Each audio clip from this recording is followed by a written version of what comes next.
우리 이 시간에 우리 함께 신앙 고백하시면서 우리 예배 자리로 나아가겠습니다. 전능하사 천지를 만드신 하나님 아버지를 내가 믿사오며 그 외아들 우리 주 예수 그리스도를 믿사오니 이는 성령으로 잉태하사 동정녀 마리아에게 나시고 본디오 빌라도에게 고난을 받으사 십자가에 못 박혀 죽으시고 장사한 지 사흘 만에 죽은 자 가운데서 다시 살아나시며 하늘에 오르사 전능하신 하나님 우편에 앉아 계시다가 저리로서 산자와 죽은 자를 심판하러 오시리라. 성령을 믿사오며 거룩한 공예와 성도가 서로 교통하는 것과 죄를 사하여 주시는 것과 몸이 다시 사는 것과 영원히 사는 것을 믿사옵나이다. 아멘.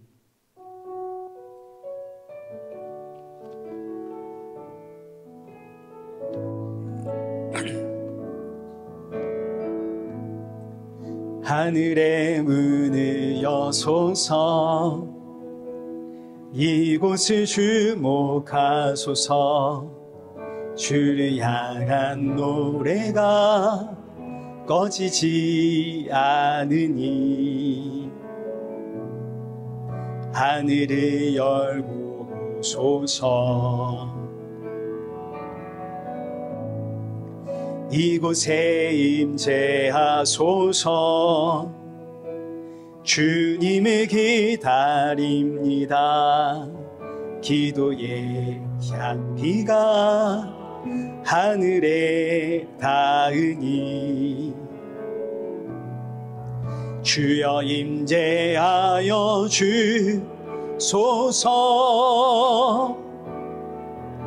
이곳에 오셔서 이곳에 앉으소서 이곳에서 드리는 예배를 받으소서 주님의 이름만이 오직 주의 이름만 이곳에 있습니다. 이곳에 오셔서 이곳에 앉으소서 이곳에서 드리는 예배를 받으소서 주님의 이름만이 오직 주의 이름만 이곳에 있습니다. 우리 이 시간 예배 앞에 서 있는 내 모습을 돌아보면서 오늘의 예배가 지치고 상한 내 영혼의 담비와 같은 예배가 되도록 나의 마음의 밭을 열어주시고 또 사랑하는 성도들에게도 새 힘과 위로와 안식의 예배가 되어지도록 은혜 부어 주옵소서. 우리 함께 예배의 자리 사모하며 기도의 자리로 나가겠습니다. 기도하겠습니다.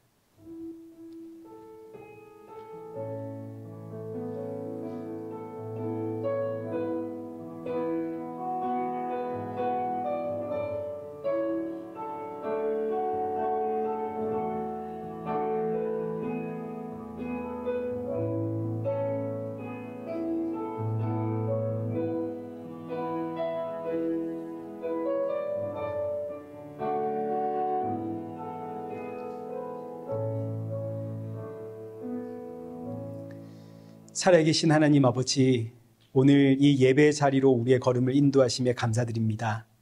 지치고 상한 심령들이 이 자리에 모였사오니 오늘의 예배가 사랑하는 성도들에게 위로와 평안과 안식의 예배가 되게 하여 주옵시고 주께서 주시는 생명의 말씀 붙잡고 새롭게 시작하는 이 한 주를 살아가고 버텨내며 날이 갈수록 예수님의 그 십자가의 은혜와 사랑이 더욱더 충만한 우리 성도들 되게 하여 주옵소서. 예수님의 이름으로 기도드리옵나이다. 아멘. 우리 함께 교독문 제5번을 교독하시겠습니다. 교독문 제5번입니다. 여호와 우리 주여, 주의 이름이 온 땅에 어찌 그리 아름다운지요. 주의 대적으로 말미암아 어린아이들과 젖먹이들의 입으로 권능을 세우시며 주의 손가락으로 만드신 주의 하늘과 사람이 무엇이기에 주께서 그를 생각하시며 그를 하나님보다 조금 못하게 하시고 주의 손으로 만드신 것을 다스리게 하시고 만물을 그의 발 아래에 두셨으니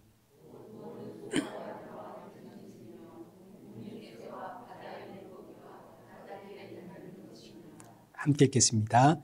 여호와 우리 주여, 주의 이름이 온 땅에 어찌 그리 아름다운지요. 아멘.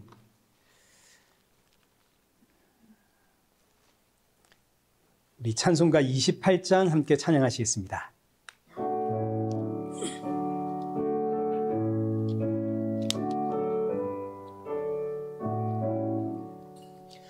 복의 근원 강림하사 찬송하게 하시네. 한량없이 자비하시 측량할 길 없도다. 천사들의 찬송가리 내게 가르치소서. 구속하신 그 사랑이 항상 찬송합니다. 주의 크신 도움 받아 이때까지 왔으니 이와 같이 천국에 이르기를 바라네. 하나님의 품을 떠나 죄에 빠진 우리를 예수 원하시려고 보혈 흘려 주셨네. 주의 귀한 은혜 받고 일생 빚진 자 되네. 주의 은혜 사슬 되사 나를 주께 내소서. 우리 마음이 연약하여 범죄하기 쉬우니 하나님이 받으시고 천국인이 치소서.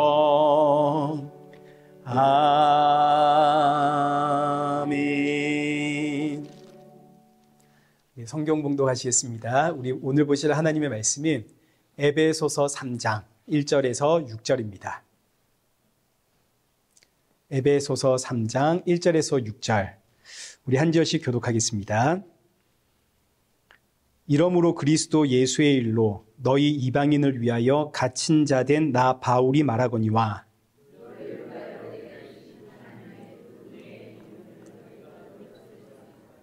곧 계시로 내게 비밀을 알게 하신 것은 내가 먼저 간단히 기록함과 같으니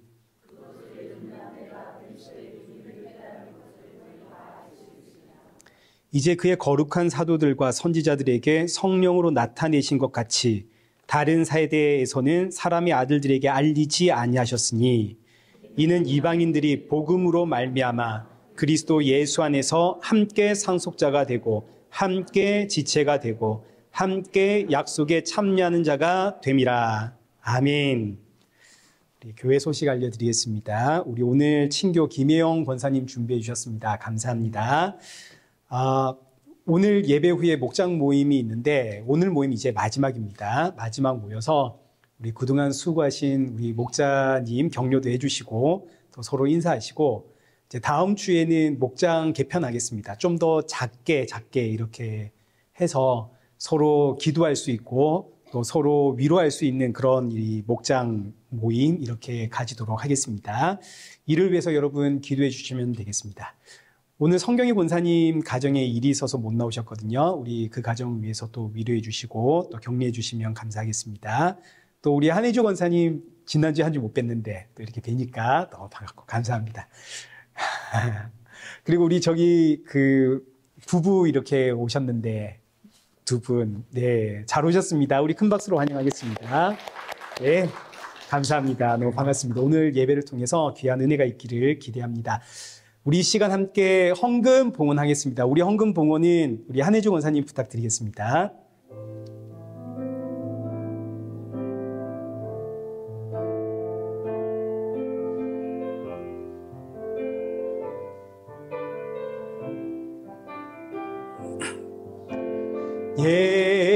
예수 사랑해요. 나 주와 배 엎드려 경배와 찬양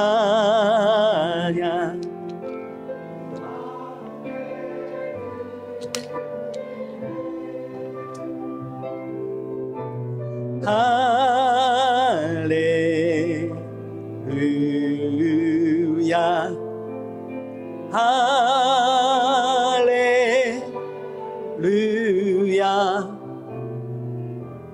할렐루야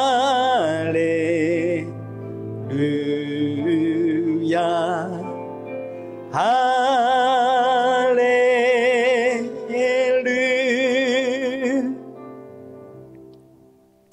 우리 함께 기도하겠습니다.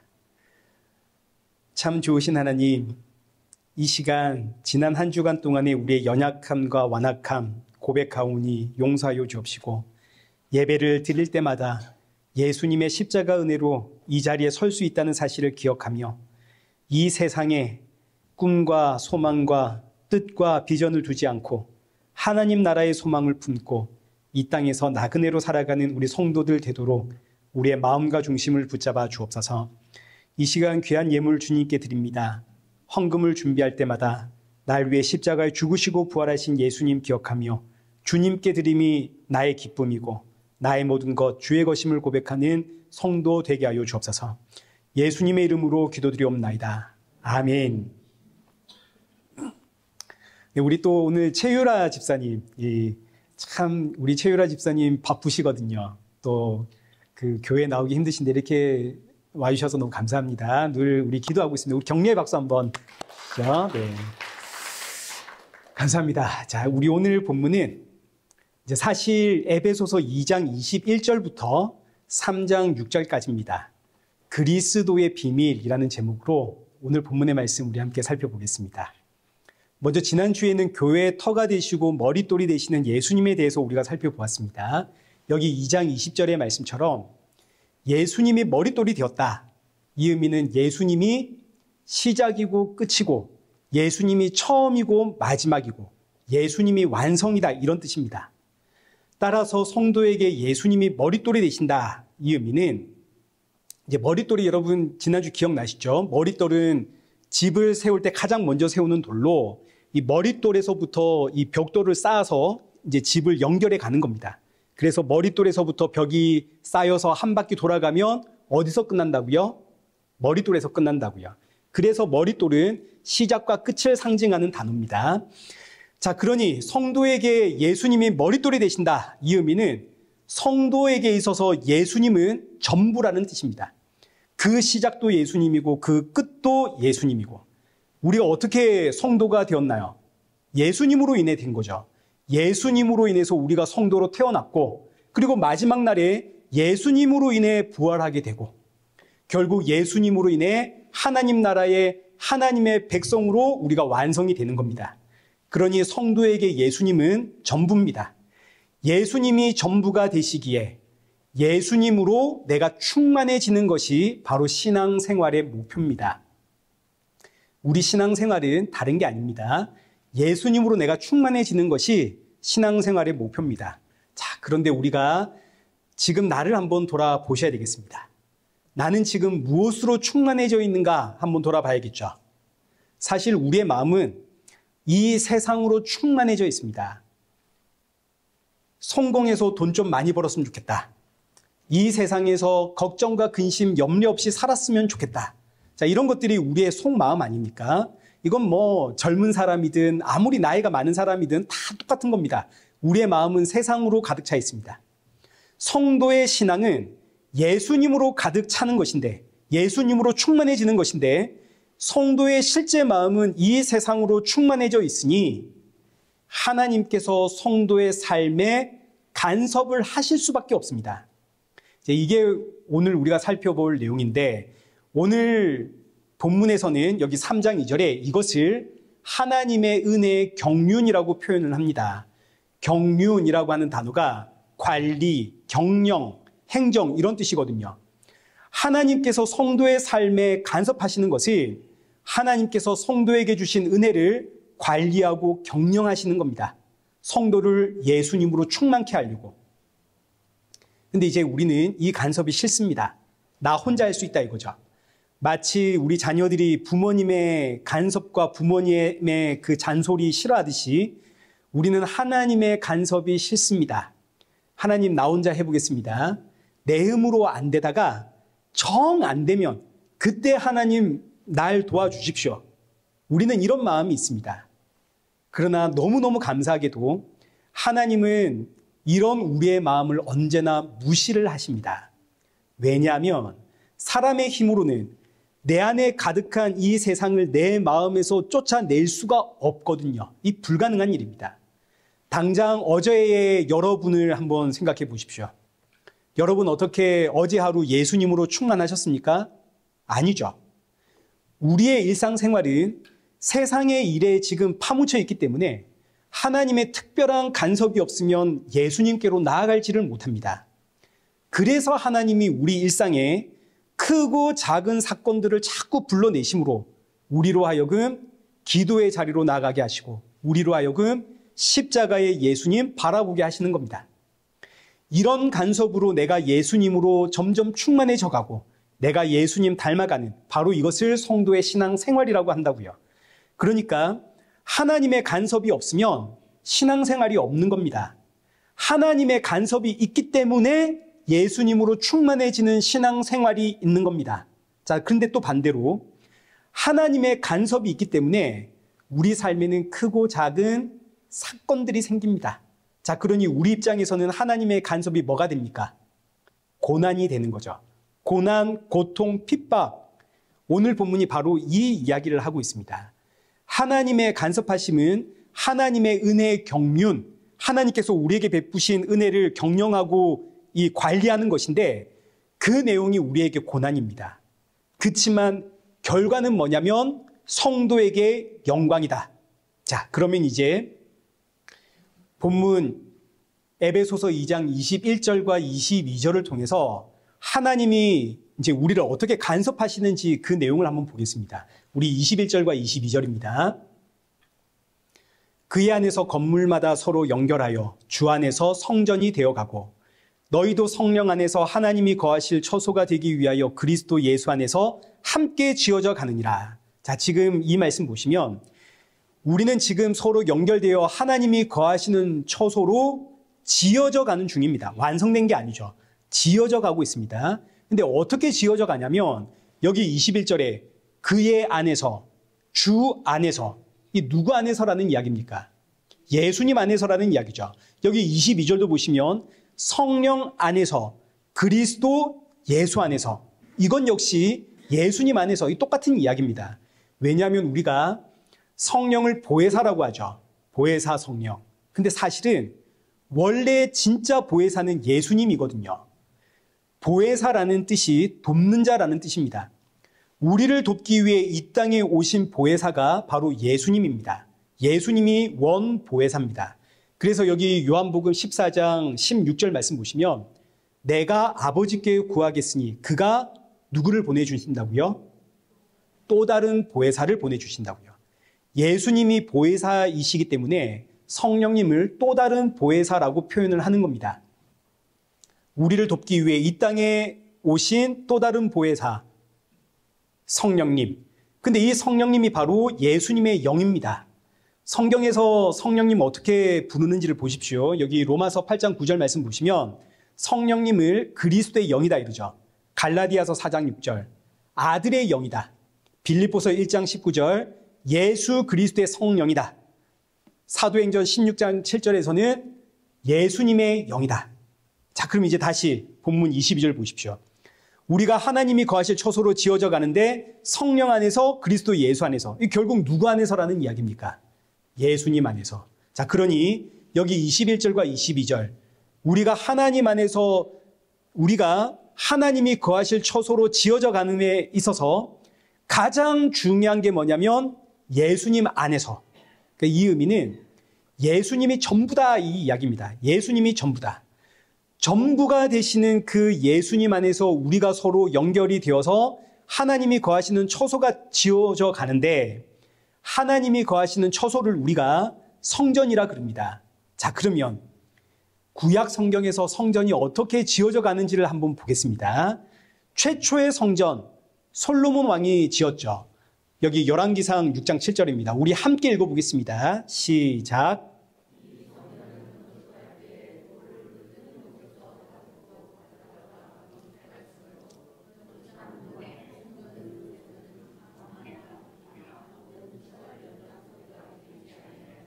아멘.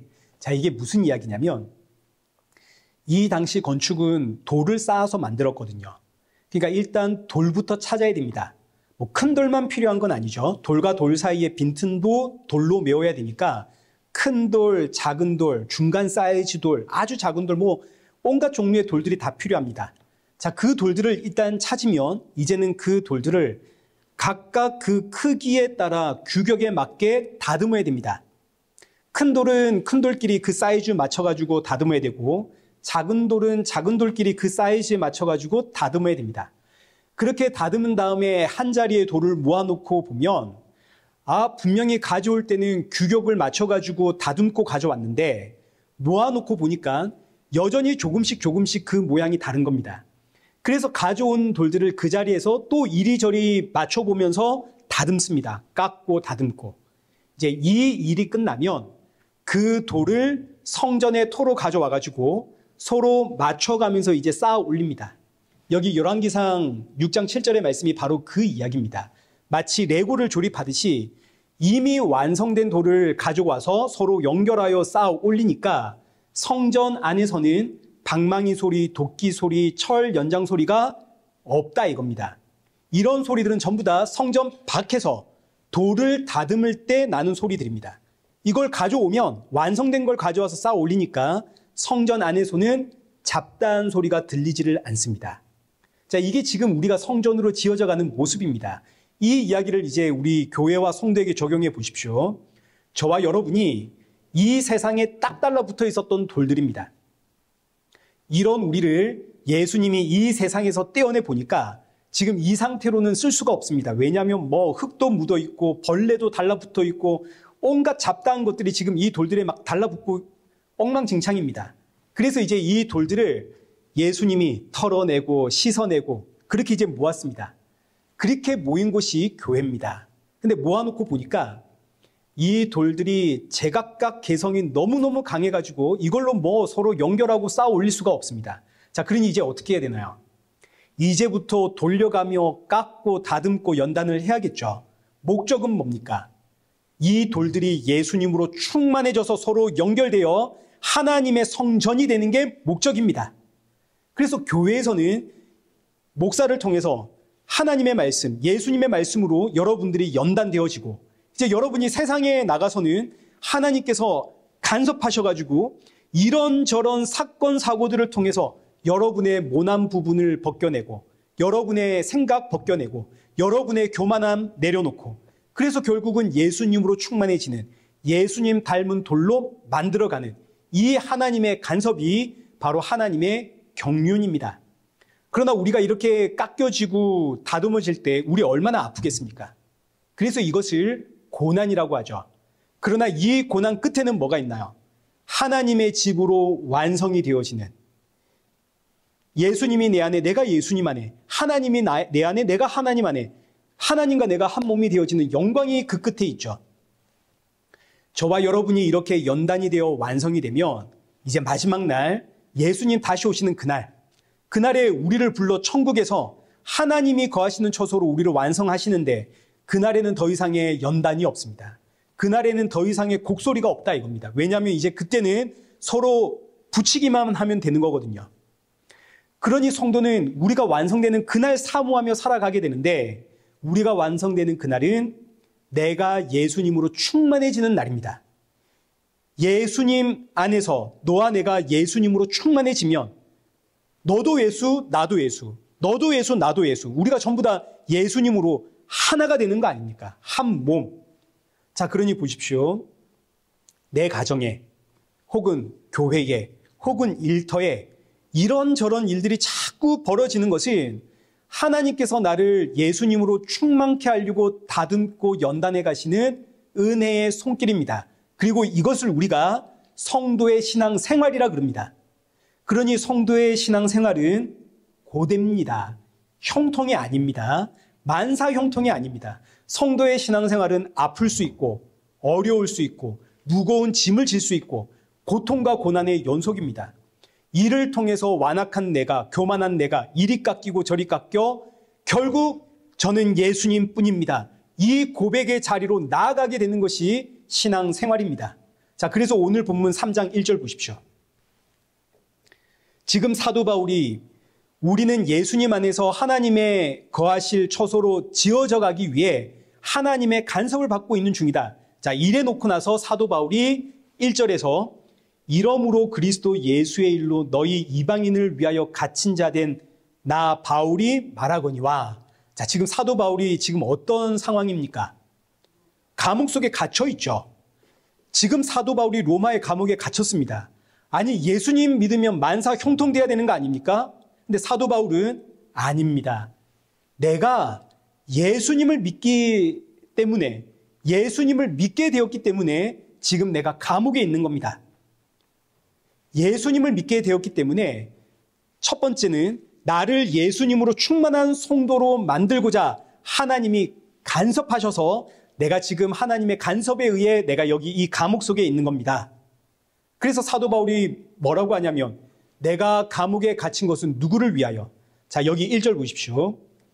그리스도 예수의 일로 너희 이방인을 위하여. 이 두 가지 의미거든요. 첫째는 그리스도 예수의 일로 내가 갇혔습니다. 그리스도의 예수의 일이란 앞서 이야기했듯이 나를 예수님으로 충만케 하는 게 그리스도 예수의 일입니다. 나를 예수님으로 충만케 하려고 이를 위해서 하나님의 그 은혜의 경륜을 따라 내가 지금 이 감옥에 갇혀 있는 겁니다. 둘째, 너희를 위해서 내가 여기 감옥에 갇힌 겁니다. 아니, 사도 바울이 여기 감옥에 갇힌 게 어떻게 너희를 위한 일입니까? 많은 성도들이 신앙생활에 환상을 가지고 있거든요.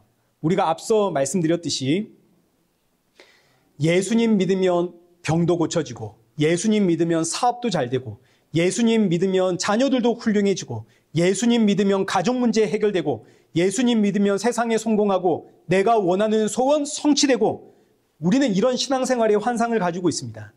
그러나 사도 바울은 이 감옥의 갇힘으로 신앙생활이란 나를 연단하시는 하나님의 이끄심 앞에 아멘으로 순종하는 것이다. 이거 가르쳐 주는 겁니다. 그래서 사도 바울이 내가 감옥에 갇힌 것은 너희를 위한 것이다 라고 이야기를 하는 거죠. 여러분, 이거 무슨 이야기인지 이해되시죠? 저도 예전에는 이렇게 기도를 했거든요. 하나님, 저에게 이런저런 문제가 있습니다. 하나님, 이 문제들 하나님께서 이렇게 해결해 주실 줄 믿습니다. 아주 그냥 믿습니다 하고 기도를 했습니다. 이 문제를 통해서 나를 연단하시고 내 성품을 깎고 내 교만을 꺾고 내 고집을 엎어놓고 이런 하나님의 뜻에는 전혀 관심이 없고 그저 하나님이 해결해 주실 줄 믿습니다. 이러고 기도했다고요. 왜냐하면 저는 믿음대로 된다는 말씀을 들으면서 신앙생활을 해왔거든요. 교회에서. 하나님께 기도할 때는 머릿속으로 구체적인 그림을 그려가면서 기도를 해라. 그리고 기도했으면 받은 줄로 믿어라. 믿음대로 된다. 그래서 저는 기도할 때마다 머릿속으로 제 계획과 제 생각, 구체적으로 그림을 그려가면서 이런 계획이 있는데 하나님 이뤄주실 줄 믿습니다. 아니, 이미 이루어진 줄 믿습니다. 근데 알고 보니까 이런 기도가 나를 우상 숭배자로 만들어가는 겁니다. 하나님을 뭘로 사용하는 겁니까? 이 램프의 지니처럼 내가 간절히 빌고 빌면 내 소원 응답해주는 도구, 내가 이렇게 지금 하나님 써먹고 있는 거 아닙니까? 신앙생활이란 그런 게 아닙니다. 신앙생활이란 하나님께서 나를 돌리고 깎고 다듬어서 예수님 닮아가게 하고 예수님으로 충만케 하는 과정이 신앙생활이지, 내 소원, 내 계획 이뤄달라고 식음을 전폐하고 악을 쓰고, 이게 신앙생활이 아닙니다. 하나님의 이끄심에 순종하는 과정이 신앙생활입니다. 이걸 위해서 사도 바울이, 그리고 이것을 사도 바울이 여기 본문 2절에서 하나님의 은혜의 경륜이라고 표현을 하고 있습니다. 너희를 위하여 내게 주신 하나님의 그 은혜의 경륜, 너희가 들었을 터이라. 내가 지금 이 감옥에 갇힌 것은 너희를 위해 내게 주신 하나님의 은혜의 경륜이다. 하나님의 그 은혜의 관리하심을 따라 너희를 위해서 내가 지금 이 감옥에 갇힌 것이다. 하나님이 너희에게 신앙생활이 무엇인지를 알리기 위해서 나를 이 감옥에 넣은 것이다. 여러분, 이게 얼마나 놀라운 신앙의 고백인지를 한번 생각해 보십시오. 내가 지금 이 감옥에 갇혔는데 이것이 너희를 위한 하나님의 은혜 경륜이라 그럽니다. 아니, 하나님, 저들에게 은혜를 베푸시는데 왜 나를 감옥에 가둡니까? 왜 내가 감옥에 갇힘으로 저들에게 은혜를 부어주십니까? 사도 바울이 하나님 원망할 수 있는 거 아닙니까? 근데 사도 바울은 이 말씀을 어떻게 끝내는가? 여기 13절 보십시오. 그러므로 너희에게 구하노니 너희를 위한 나의 여러 환난에 대하여 뭐하지 마라? 낙심하지 마라. 이는 너희의 영광이니라. 자, 보십시오. 내가 여러 가지 환난을 당하는 것은 하나님의 은혜의 경륜을 따라 누구를 위한 것이다? 너희를 위한 것이다. 신앙생활이 무엇인지를 가르치고 계시는 너희를 위한 하나님의 은혜니까 너희는 지금 내가 당하는 이 환난 보면서 낙심하지 마라. 자, 여기서 낙심하지 말라는, 목사님, 신앙생활이 이런 거라면, 신앙생활이 이렇게 하나님의 간섭으로 내가 고난당하고 막 이런 거라면 난 너무 무섭고 두렵고 괴롭습니다. 이런 생각을 가지고 이 신앙생활에 염려하거나 두려워하거나 이러지 말라는 이야기입니다. 낙심하지 마라. 왜냐하면 이 모든 과정들은 결국 너희의 영광을 위한 것이다. 여기 로마서 8장 18절의 말씀처럼 생각하건대 현재의 고난은 장차 우리에게 나타날 영광과 비교할 수 없도다. 하나님은 고난을 통해서 나를 연단하여 결국은 하나님의 집, 성전 완성하십니다. 이게 성도의 신앙 생활이고 그 끝에는 성도의 영광입니다. 사도 바울은 자신의 고난을 통해서 지금 성도들에게 이걸 가르치고 있습니다. 무엇보다 하나님은 아무한테나 사도 바울과 같은 식의 고난을 주는 게 아닙니다. 사도 바울이 그만큼 연단이 되었기 때문에 하나님이 지금 사도 바울을 사용하시는 거죠. 그게 사도 바울 보십시오. 지금 사도 바울이 감옥에 갇혀 있거든요. 고난 중에 사도 바울에게 찬양이 나오고 감사가 나오고 나를 사용하시는 하나님의 은혜의 경륜을 아니까 이것이 너희를 위한 것이고 너희의 영광이다. 오히려 성도들을 위로하고 격려하고 있습니다. 여기 로마서 10장 13절.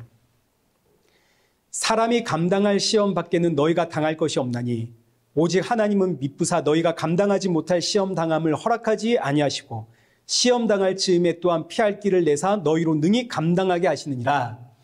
이 말씀 그대로 하나님은 우리 각자가 감당할 만큼의 고난을 주십니다. 사도 바울 보면서 내가 신앙의 어느 수준까지 가면 나도 막 사도 바울처럼 감옥에 갇히는 거 아닌가?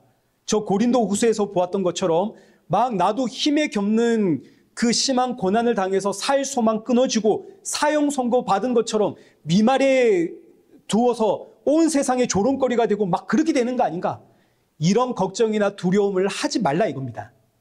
왜냐하면 하나님께서 나 맞춤형으로 감당할 시험만 주심으로 나를 조금씩 연단하십니다. 만약에 내가 사도 바울과 같은 자리에 서게 된다면 그만큼 내가 연단 받았다는 이야기입니다.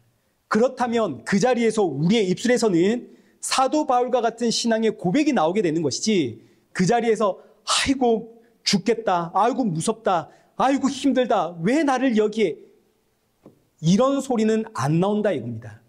이런 소리가 나올 것 같으면 하나님이 애초에 우리를 그 자리에 세우지도 않습니다.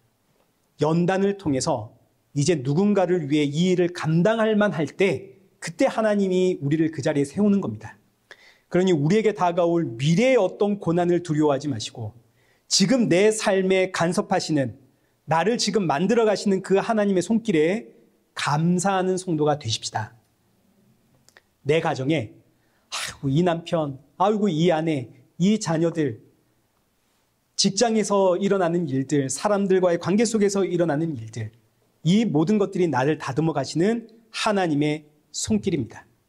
우리가 사랑하는 사람이 있다 하십시다. 우리 연애할 때 사랑하는 사람을 위해서 내가 희생하고 내가 헌신하는 걸 고난이라고 하나요? 내가 기쁨이라 그러나요?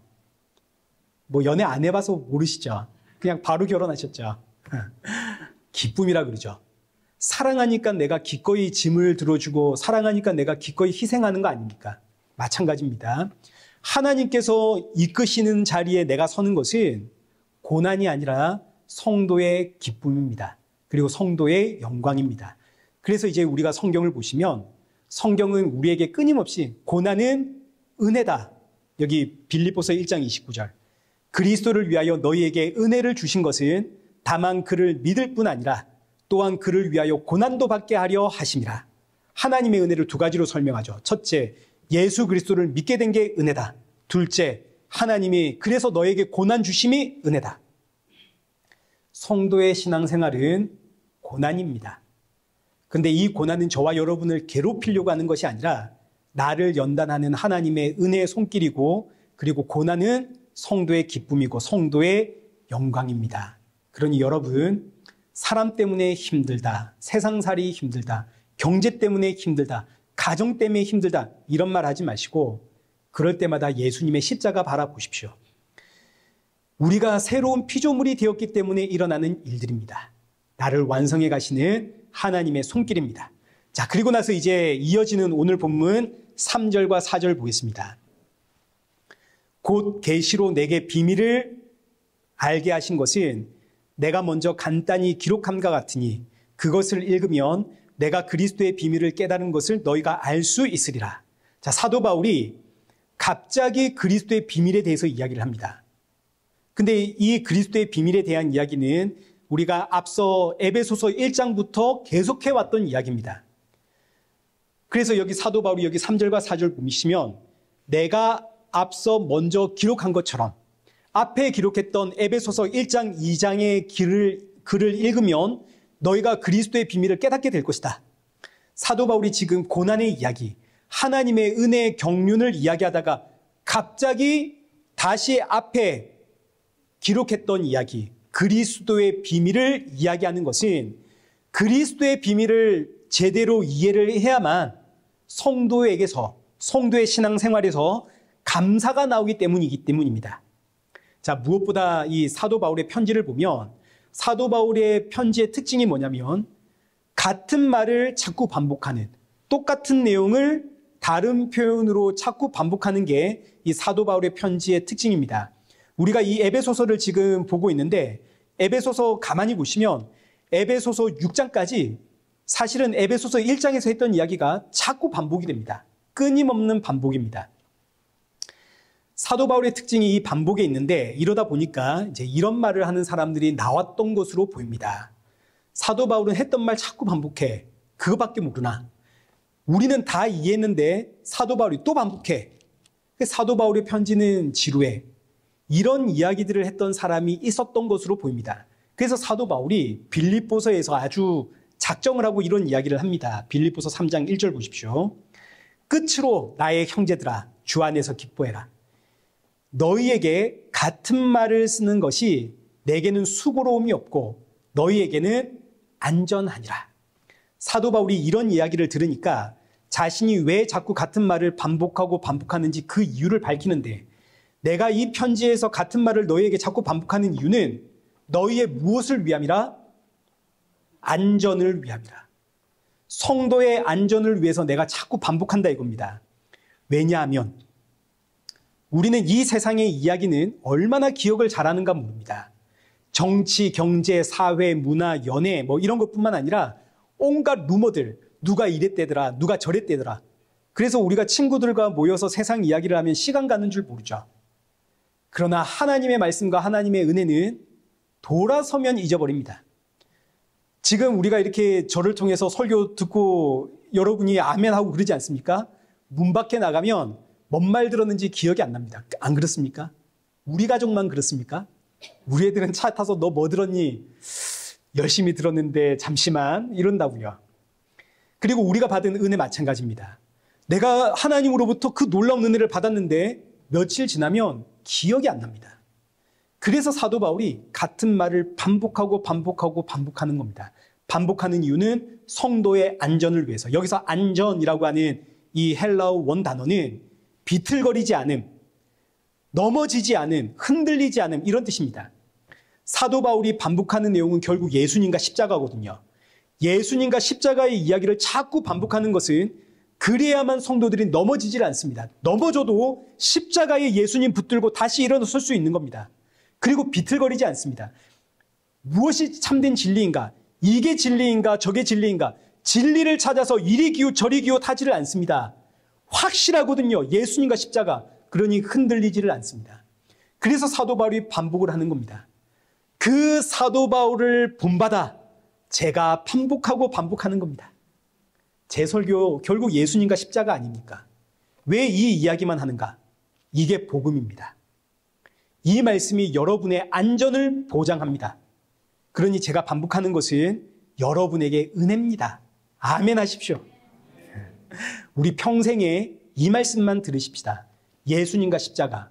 여러분 이게 전부입니다. 예수님이 시작이고 예수님이 끝이고 예수님이 완성이고 신앙생활의 목표는 예수님으로 충만해지는 것이고 이게 우리 일회교회의 목표입니다. 자, 이제 말씀 맺겠습니다. 마지막 본문 5절과 6절입니다. 지금 제가 따로따로 지금 떼서 지금 이야기를 드리지만 집에 가서 읽어보시면 이게 전부 다 같은 내용으로 묶어지는 거니까 여러분이 집에 가서 이 말씀 보면서 다시 한번 되새기면 좋겠습니다. 본문 5절과 6절입니다.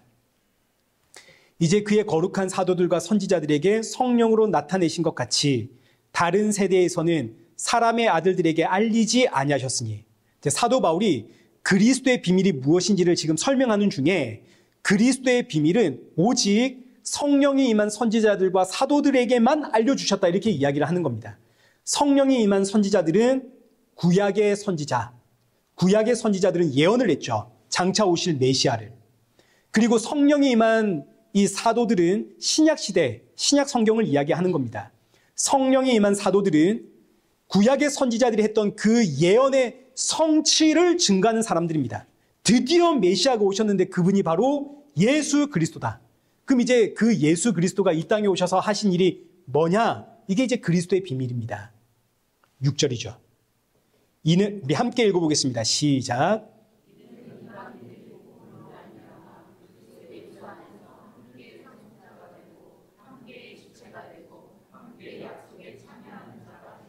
아멘. 자, 그리스도의 비밀이 뭐냐면 함께입니다. 함께. 예수님이 나와 함께 하신 이게 그리스도의 비밀입니다. 물론 이 앞에 그리스도의 비밀에 대해서 우리가 많이 살펴보았죠. 우리가 1장, 2장을 통해서 그리스도의 비밀은 성육신이다. 그리스도의 비밀은 십자가의 죽음이었다. 그리스도의 비밀은 그의 피로 구원받은 것이었다. 그리스도의 비밀은 그의 피로 유대인이나 이방인이나 그의 피로 한 몸이 된 것이다. 우리 이 비밀에 대해서 많이 살펴보았습니다. 근데 지금 여기서 사도 바울이 강조하는 비밀은 뭐냐면 예수님이 나와 함께 하심. 이 그리스도의 비밀이다. 이것을 성경은 임마누엘이라 그러죠. 임마누엘의 뜻은 하나님이 우리와 함께 하시다. 참 하나님이신 예수님이 영으로 나와 함께 하심이 그리스도의 비밀입니다. 성도는 나 홀로 신앙생활을 하는 게 아닙니다. 예수님의 영이 나와 함께 하십니다. 그 영이 나를 떠나지를 않습니다. 십자가에 죽으신 예수님이 영으로 나를 찾아와 내가 완성이 되는 그날까지 나를 떠나지 않으심.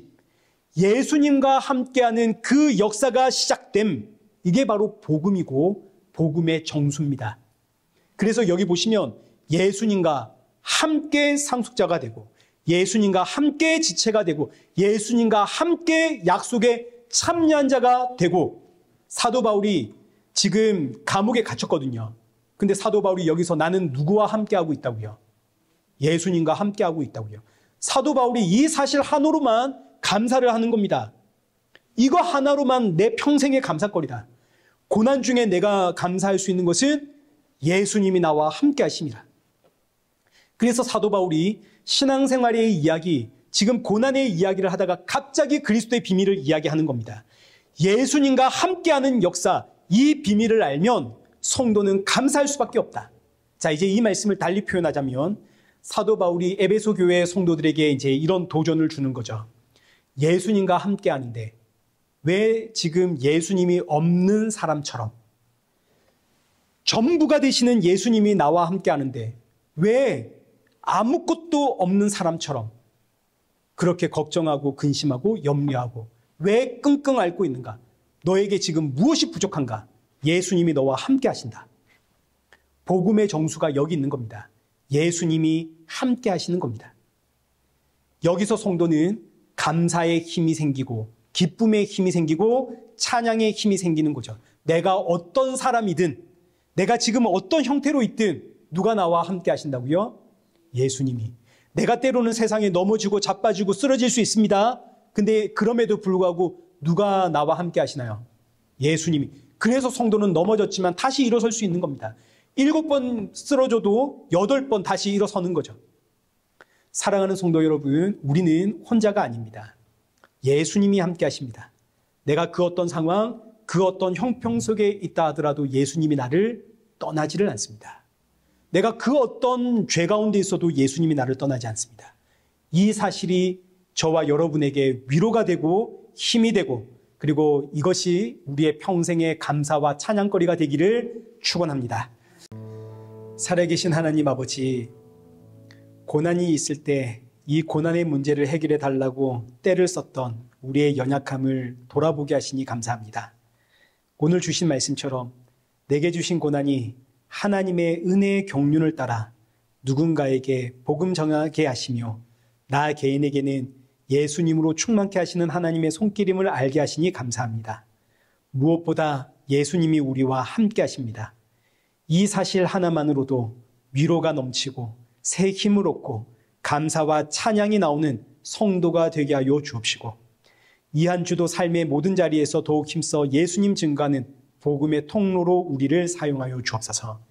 예수님의 이름으로 기도드리옵나이다. 아멘. 이제는 우리 주 예수 그리스도의 은혜와 성부 하나님의 크신 사랑과 성령 하나님의 위로교통 충만하심이 맡기신 사명에 충성하며 주신 은혜에 더 많은 감사와 찬양과 영광을 돌리며 주님 만날 그날 사모하며 살아가는 우리 이레교회와 성도들과 온 세계 교회 머리머리 위에 이제로부터 영원토록 함께 있을지어다. 아멘.